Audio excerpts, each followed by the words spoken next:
Okay, hold on.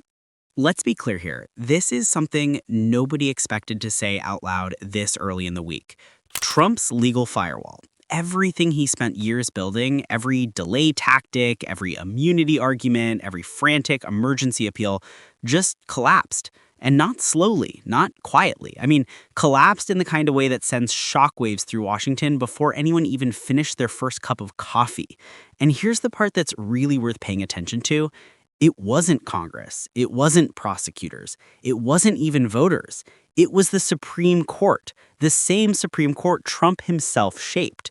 So how does a man who handpicked a third of the court end up blindsided by a decision that effectively strips away the one shield he's been hiding behind since 2020? That is the question. And the answer? Well, the answer is exactly why you're going to want to stay with this entire breakdown, because what just happened isn't some technical footnote in legal history. This is a turning point. This is a moment where the story changes, and not in the way Trump expected. But okay, let's pause for a second. Remember how Trump's lawyers told every judge who would listen that the former president was shielded from prosecution because all of his actions were official presidential duties? Remember how that argument dragged out case after case for months, sometimes years? Remember how Trump literally told crowds that presidents should have, quote, total immunity? Well, the Supreme Court just took that entire strategy and tossed it into the shredder. And they did it with a ruling so blunt, so unambiguous, that even Trump's legal team reportedly didn't see it coming, which honestly is saying something. And here's where this gets even more bizarre. This court, had previously expanded presidential power. They'd given Trump exactly the kind of authority he wanted in office. And yet in the very next breath, they're now saying, but if you commit crimes, yeah, you're on your own. So Trump has more theoretical power than almost any modern president, while simultaneously being more legally vulnerable than any former president in American history. It's a contradiction so wild, you almost have to read the ruling twice. Now, if you think that's the shocking part, it's not, because what comes next is the real story. Trials that were frozen, they're thawing. Prosecutors who were waiting, they're moving. Judges who held back, they're scheduling. And Trump, who has measured every move on the assumption that immunity would save him, has absolutely nowhere else to hide. But stay with me, because we're just getting started. The implications of this ruling don't just hit Trump. They hit Congress, they hit future presidents, they hit state prosecutors, they hit the entire structure of executive power, and they may have just created the single most unpredictable election environment the country has ever seen. So let's break down exactly what this ruling means, what comes next, and why Trump's political future might look very different than it did just 24 hours ago. Because once you understand the mechanics behind this ruling, it becomes impossible to see Trump's situation the same way again. And yes, I get it. We've heard a lot of this changes everything moments over the last few years. But this isn't commentary. This isn't pundit theater. This is the Supreme Court drawing a bright red line across the legal universe Trump has relied on. And that line basically says, if you break the law, you don't get to hide behind the presidency. Full stop. No exceptions. And that's not just a legal statement. It's a political earthquake. What makes this ruling so devastating for Trump is that it surgically dismantles the one argument that held his entire legal strategy together. Everything, literally everything he's done in court since leaving the White House has hinged on the idea that a president is untouchable for anything done within the scope of official duties. But the court didn't buy it. In fact, they didn't even entertain the idea. They went straight to the heart of the matter. Was Trump acting as a president performing constitutional responsibilities, or was he acting as a private individual trying to overturn an election he lost? And the ruling makes it abundantly clear. Prosecutors get to argue the latter. That is the beating center of why this decision is so catastrophic for Trump. Because once you remove the immunity shield, you're left with the raw, exposed reality of what Trump actually did. Calling state officials to find votes is not an official act. Pressuring the DOJ to declare fraud that didn't exist is not an official act. Organizing fake electors is not an official act. Storing classified intelligence in a bathroom at Mar-a-Lago after leaving office is definitely not an official act. None of these fall under core constitutional duties. And now, after this ruling, none of them are protected. But here's the twist nobody saw coming, even though in hindsight it looks obvious. The Supreme Court just effectively greenlit every stalled case against Trump, and the prosecutors knew it instantly. Within hours of the decision, federal and state teams were already preparing filings. Staff began contacting witnesses whose testimonies had been paused. Courtrooms that had been metaphorically frozen are suddenly back online. So when you hear people say this ruling reopens the floodgates, that's not hyperbole. That's exactly what's happening. And let's be clear about something else. This isn't just about the legal implications. This is also about timing, because the timing could not be worse for Trump. Judges have been waiting for months for a go-ahead. Prosecutors have cases ready to go the moment the immunity issue was resolved, and now they have it. So as Trump prepares for yet another run for the White House, he's going to be juggling court appearances, trial preparation, evidentiary hearings, and depending on how fast these cases move, the very real possibility of facing a jury before Election Day. And that brings us to something you're probably already thinking. How is Trump even supposed to campaign under these conditions? Because the answer is he can't, or at least not effectively. Presidential campaigns require discipline, message consistency, a coherent schedule, and the ability to dominate the media cycle. Trump won in 2016 because he owned the news cycle. He controlled the narrative every single day. But this time, he won't be controlling anything. Courts will control his schedule. Judges will dictate his availability. Prosecutors will define the news cycle. And Trump will be reacting, not leading. But that's not even the most disruptive part. What actually changes the game is that his legal storyline is now completely unpredictable. Trump thrives on chaos when he controls it, when he sets the terms. But this, he's not in control. Every time a date is set, every time a new piece of evidence is filed, every time a witness testifies, Trump will be dragged into reacting. And unpredictability is the enemy of political strategy. His advisors know this. Republicans in Congress know this. Even conservative donors know this. And if you've noticed the shift in tone lately, that's why. They can feel the ground moving. And it gets even stranger because this ruling impacts far more than the election. It rewrites the expectations for presidential accountability. And here's the uncomfortable truth for Trump. Once accountability becomes possible, it becomes politically unavoidable. If prosecutors now have the green light to argue that Trump's actions were personal, not presidential, then the floodgates aren't just open, they're unhinged. Because now every judge overseeing these cases has a clear directive from the Supreme Court. Immunity arguments are off the table for anything not tied strictly to constitutional duties. That's the kind of clarity judges rarely get in these cases, and they take it seriously. So what does this mean in real terms? It means the Georgia RICO case, which alleges a coordinated attempt to overturn the 2020 election, is now functionally wide open. It means the New York financial fraud case can move forward unhindered. It means the federal case about classified documents doesn't have to worry about immunity appeals clogging the docket. It means the pressure campaign on state officials can be examined in full. And yes, that means Trump could be facing 3 or 4 criminal trials in the same year he wants to appear on a debate stage. And here's where I'll say something that might sound blunt but needs to be said. Trump's legal team is not built for this level of pressure. They aren't. They've been leaning on delay tactics because delay tactics were the strategy. They never had a plan for what to do if immunity was rejected. They never prepared for this scenario because Trump insisted immunity was a sure thing. And now, instead of playing chess, they're playing defense in a game where the rules changed overnight. But the most revealing part isn't the panic from Trump's lawyers. It's the reaction from Republicans in Congress. You don't have to look hard to notice the fractures forming. Some Republican lawmakers are doubling down, claiming this is the weaponization of government. But others, especially in competitive districts, are suddenly very quiet. They know this ruling is bad. They know the optics are worse.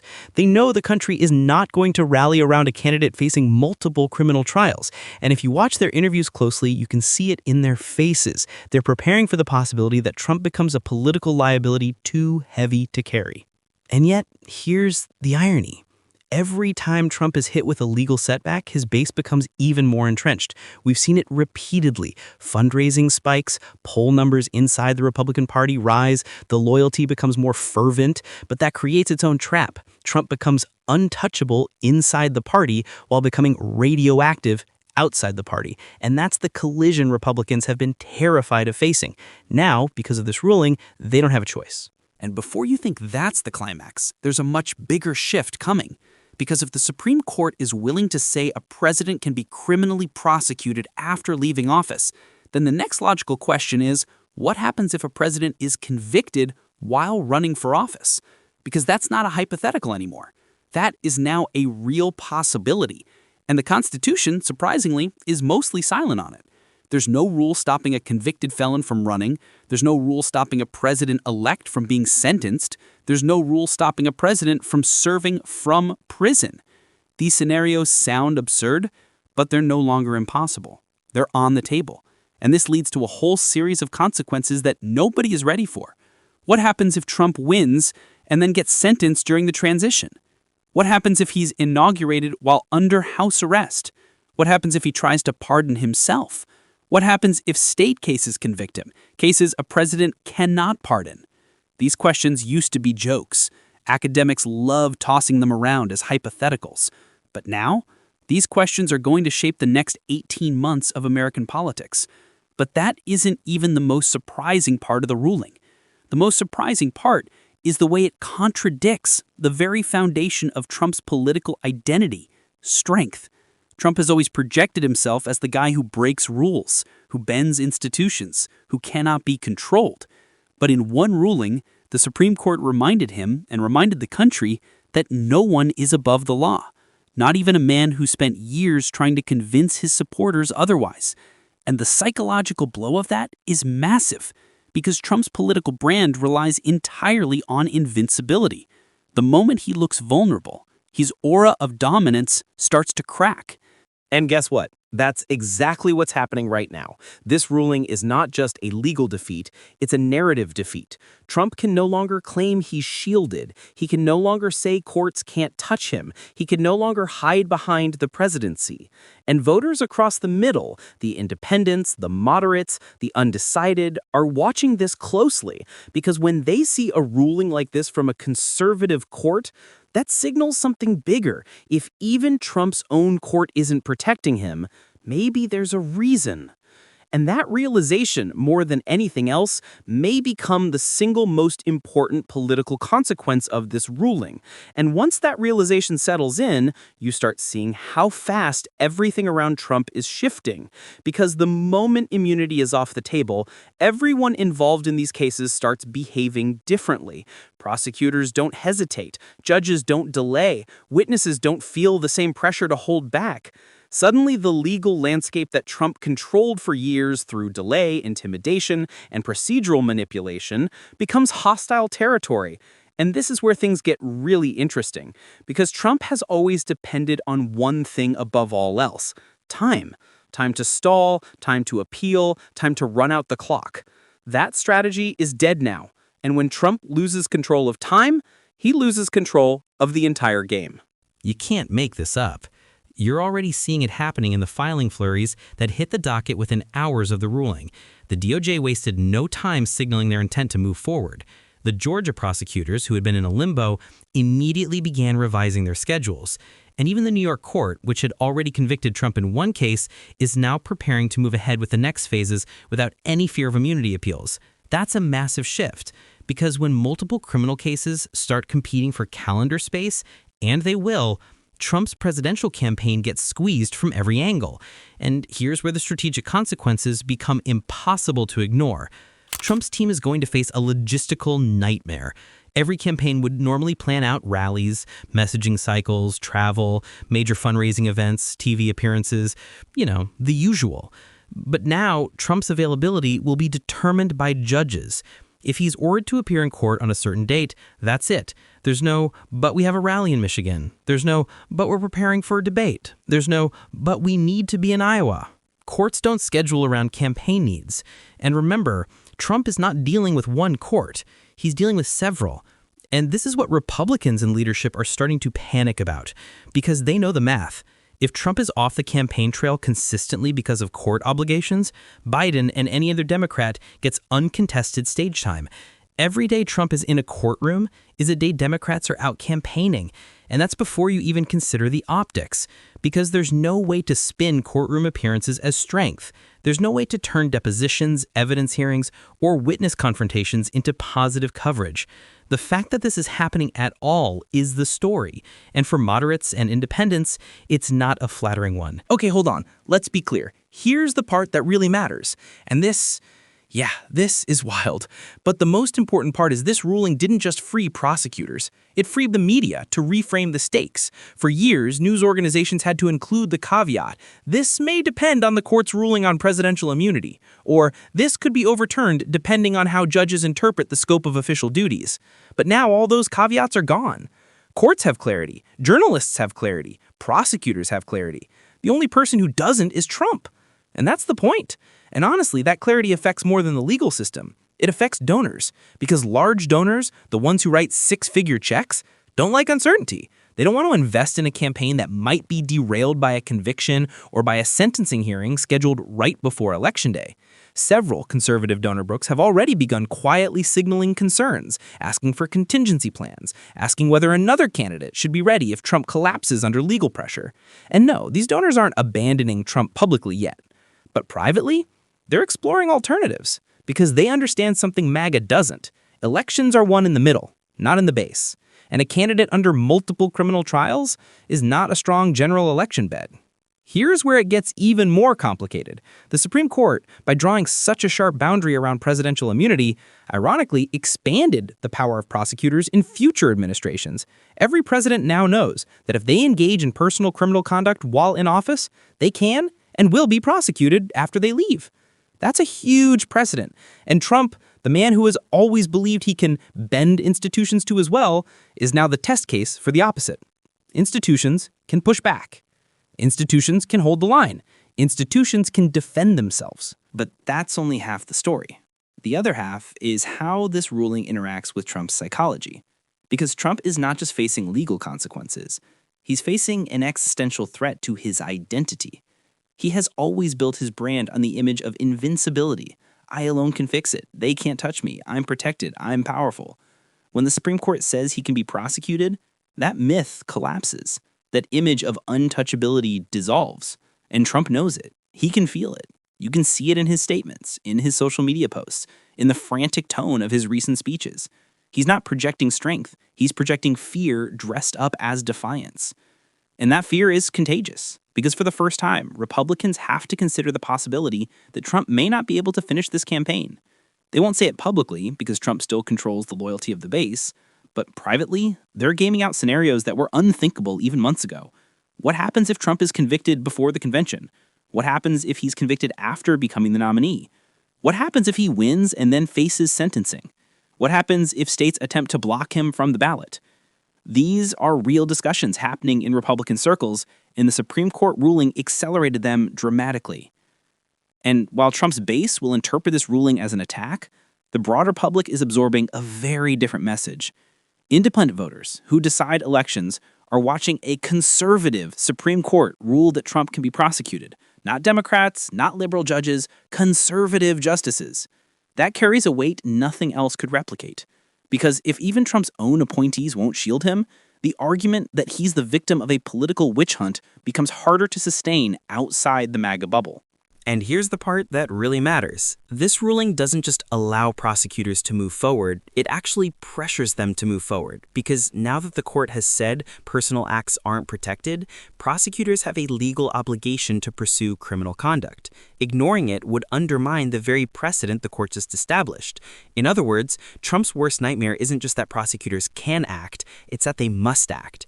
And all of this creates a perfect storm for Trump's political messaging. Because he has built his campaign on the idea of persecution, of being the lone warrior fighting corrupt systems.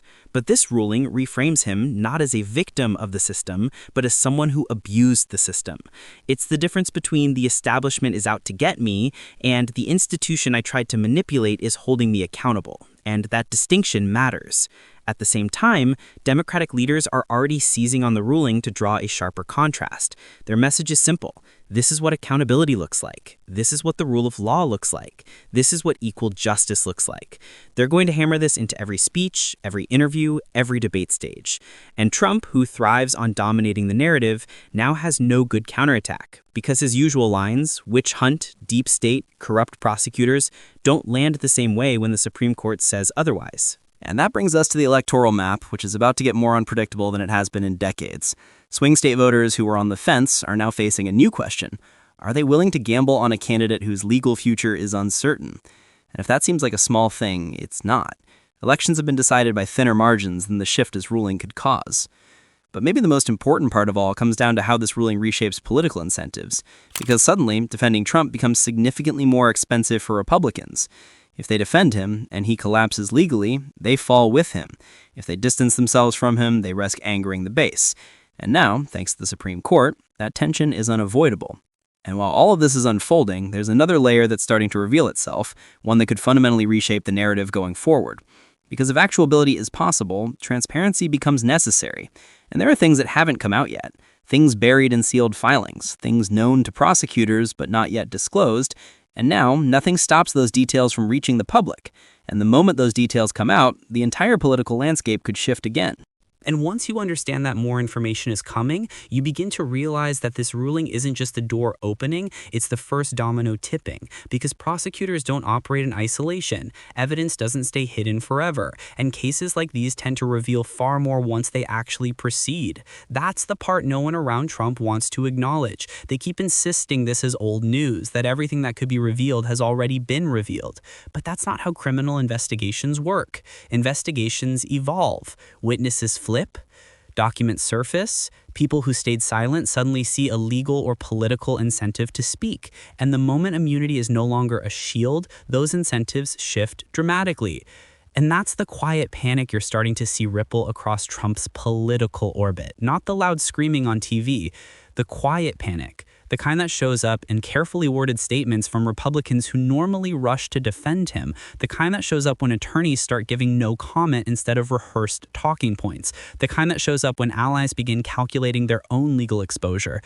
Because here's the part most people miss. Trump being prosecuted means other people might be prosecuted. Trump being vulnerable means people around him are vulnerable. And this ruling didn't just put Trump in the crosshairs, it widened the scope. And if you're wondering how far that scope extends, here's the uncomfortable truth.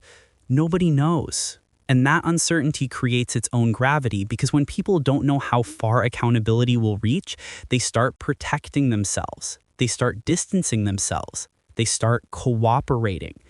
And cooperation is the last thing Trump wants. The entire foundation of his defense has always been built on loyalty. Loyalty in silence, loyalty in spin, loyalty in testimony. But loyalty becomes fragile when prosecution becomes real. And let's not forget something else. Supreme Court rulings set national precedent, which means every state-level case against Trump just gained momentum. The Georgia prosecutors, who have been burdened by delays, infighting, and political pressure, now have validation from the highest court in the country. The New York prosecutors, who secured a conviction, already know they can move forward with confidence. Even the federal documents case, which had been bottlenecked by procedural battles, suddenly has new life. The moment the court clarified that retaining classified documents after leaving office is not an official act, the path forward became clear. But the broader impact goes far beyond Trump's cases. It reshapes how the office of president is understood moving forward. Because for decades, presidents operated under the unwritten assumption that they would not face criminal prosecution once they left office. That assumption shaped decisions, normalized boundaries, and created a kind of informal immunity. But this ruling demolishes that norm. Now, every future president will know that they are accountable for their personal actions, even while in office. And that changes presidential behavior.